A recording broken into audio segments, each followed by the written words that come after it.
On Trek Tuesday, the most recent Katian in Star Trek Lower Decks, Dr. Tiana, voiced by Gillian Vingman. And this is Sci-Fi Talk, the podcast on how sci-fi, fantasy, horror, and comics help us explore our humanity. Let's look at a brief history of the Katians before the interview. We first met them in Lieutenant M'Ress in the Star Trek animated series.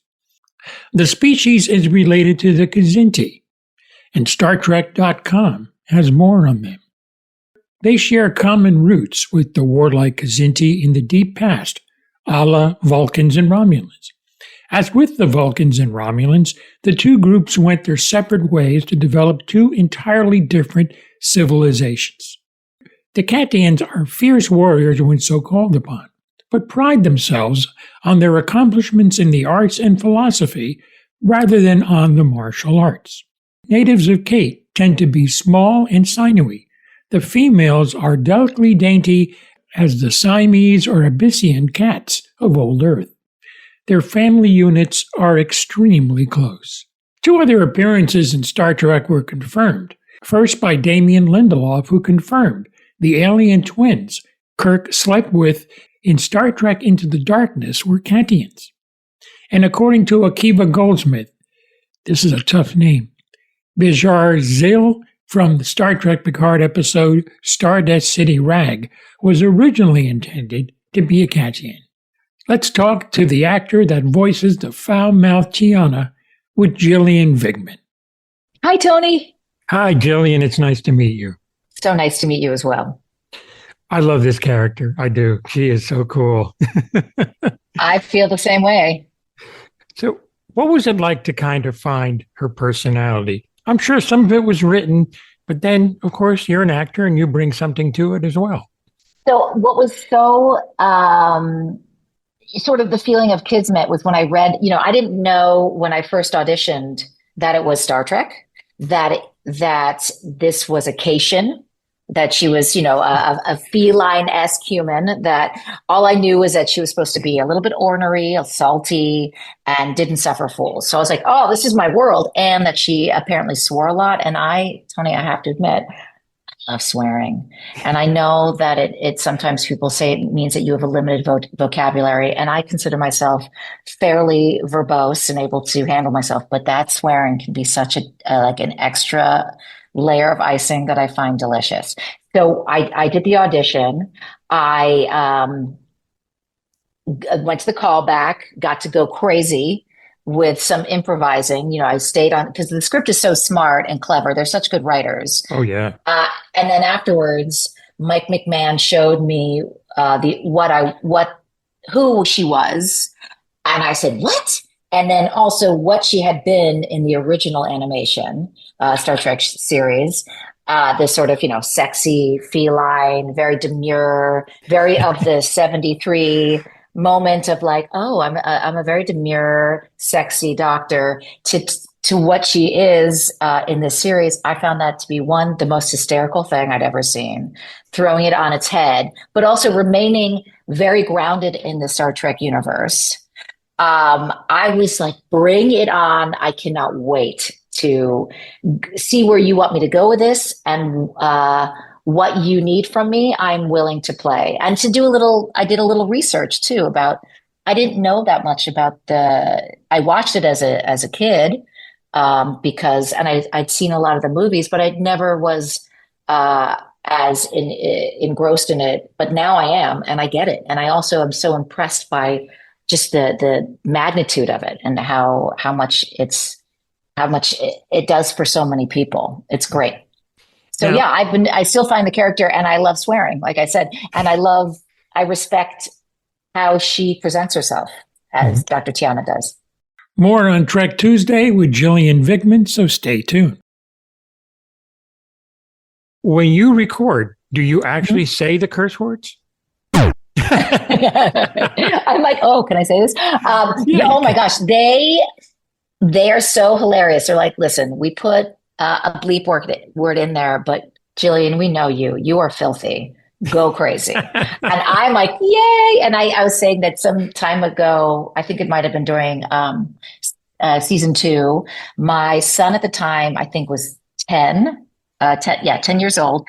And I had to bring him in with me. And I'm like, I'm so sorry, you guys. I couldn't find childcare. It's after school. So he sat in, they were very graciously let him sit in on the recording. And there was one moment where I had to let go and go crazy. And they all looked at him and they said, are you okay with this? And he was like, oh, I'm used to it.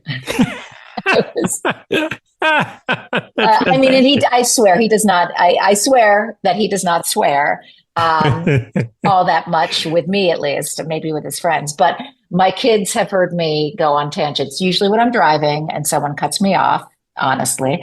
But it is, that's right. That gets to be the fun part of what is already a gift to do. Mm-hmm.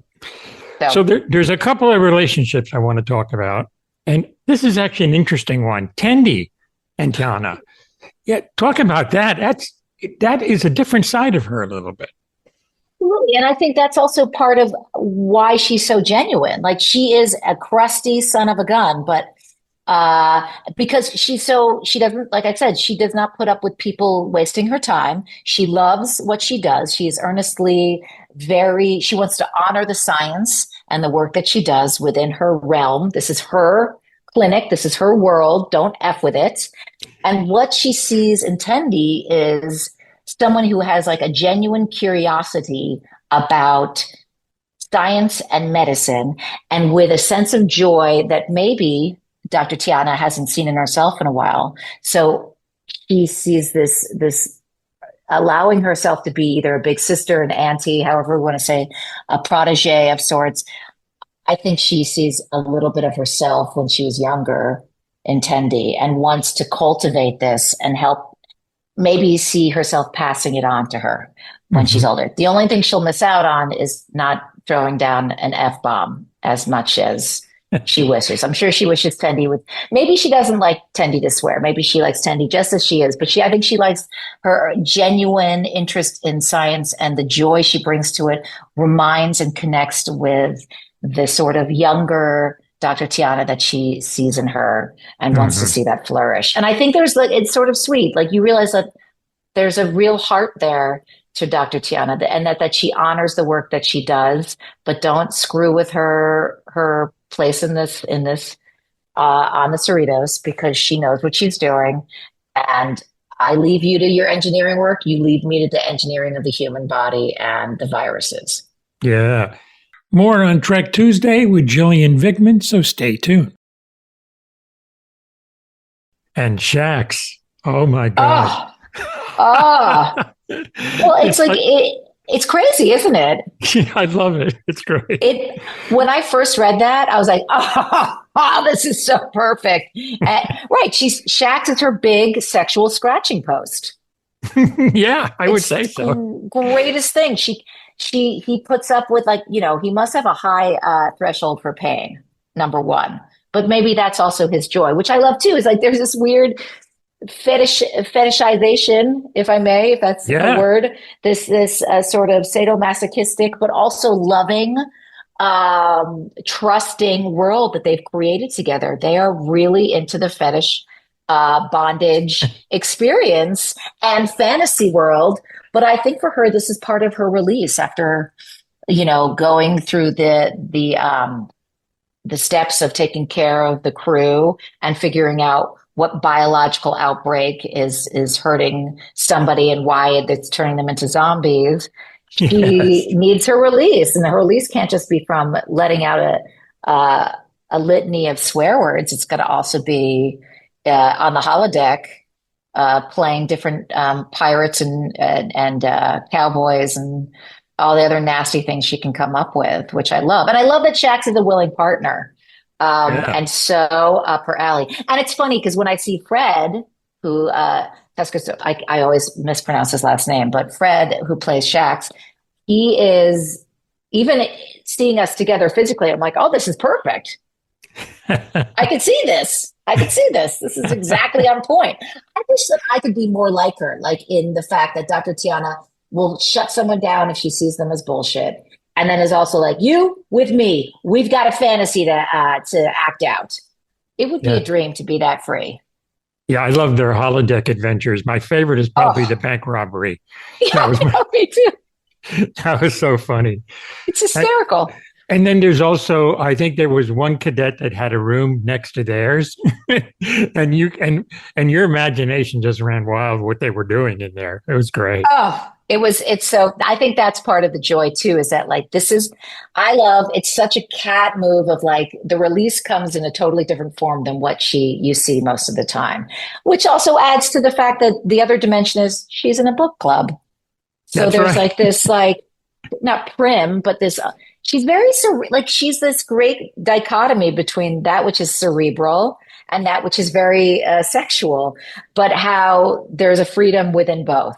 And in Yeah. between is this very crusty, don't F with me personality, right in Mhm. the middle. But underneath that is this heart of gold.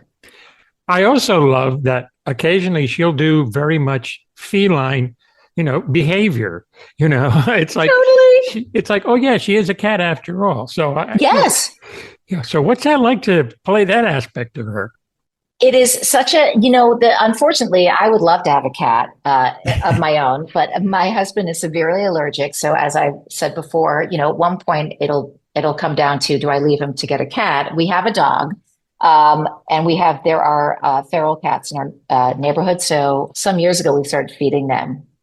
And, you hear how they talk, how they chatter, how they purr. And I've even looked up on YouTube when I was first starting, like different cat noises, just so I can try to come up with all the different sounds. And so we just played around, like, because they do sound like they're complaining when you Yeah. hear them screaming, or like, I remember living in apartments in Chicago and I would hear them having, I mean, not to be nasty, but having sex. And Oh yeah. it's a nightmare to hear that. I've heard that it is a nightmare.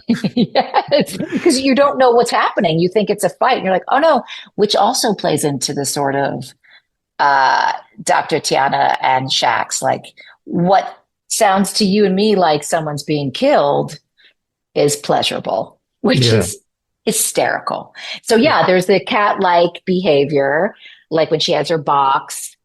Yes, I love And that. so funny. Yeah, and these writers are incredible. Like I love that they can think of these really great layering of like cation-like behavior, medical anomalies that need to be solved, and then whatever it is that will take her to releasing some of that pent-up energy and stress. Well, thank you for spending the time with me here. I mean, I just love her, and my wife and I get a big kick out of everything she does. So Oh, it's that's great. wonderful. So Thank you so much, Tony. thank you, and boy, what a great show too. It really is. Same. Fantastic. Take care.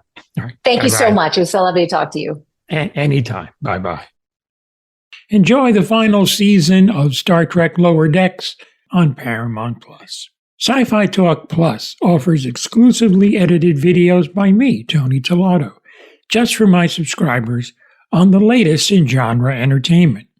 My Behind the Curtain series on movies and TV, after a successful run on YouTube, is now only available at Sci-Fi Talk Plus. There's podcasts you can listen to exclusive and uncensored episodes, like this episode with no beeps at all. And they're commercial-free, always released a day early.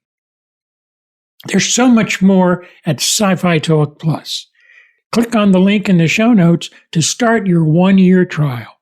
For Trek Tuesday, I'm Tony Tolato.